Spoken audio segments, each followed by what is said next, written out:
केरा के दुआरी चंडी महतारी भीड़ लगे है भारी और गावत है जय हो छत्तीसगढ़ महतारी। मोर भारत माँ के दुलारी जय हो छत्तीसगढ़ महतारी।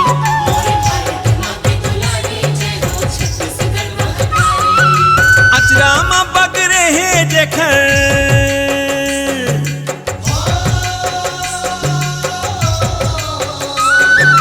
अचरामा बगरे हैं जेखर चारों मुड़ा हरियाली। मोर भारत माँ के दुलारी जय हो छत्तीसगढ़ महतारी।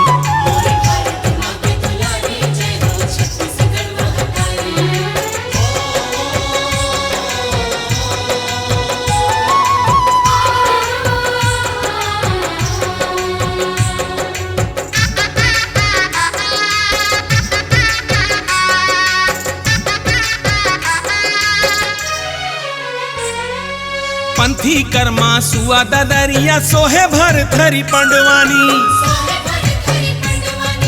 ज्ञान उजाला बगरावत है देश विदेश कबीर बानी। गिरोधपुरी जय गुरु घासी बाबा बोले जय सतनामी। अंग अंग माँ राम लिखानी राम पथ चले राम नामी। पाती पाती डारी डारी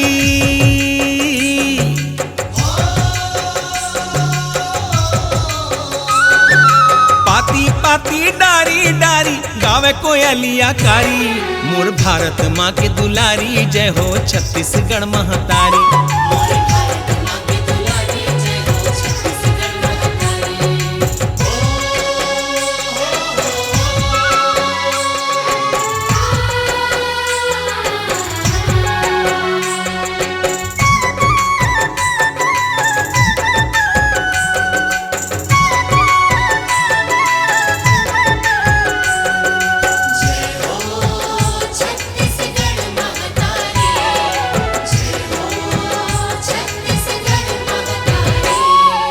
भक्ति के गंगा बोहावे बमलाई समलाई रानी।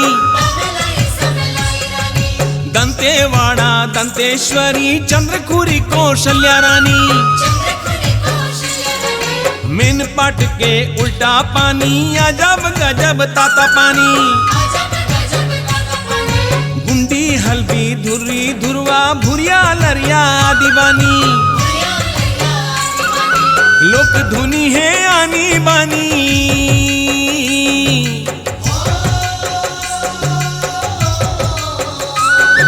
लोक धुनी है आनी बानी मोहावे दुनिया सारी। मोर भारत माँ के दुलारी जय हो छत्तीसगढ़ महतारी।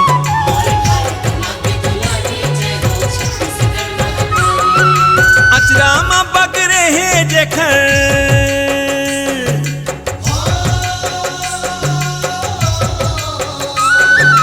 अचरामा बगरे हैं जेखर चारों मुड़ा हरियाली। मोर भारत माँ के दुलारी जय हो छत्तीसगढ़ महतारी।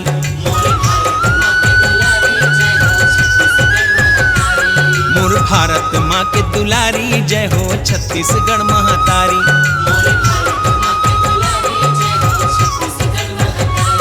मोर भारत माँ के दुलारी जय हो छत्तीसगढ़ महतारी।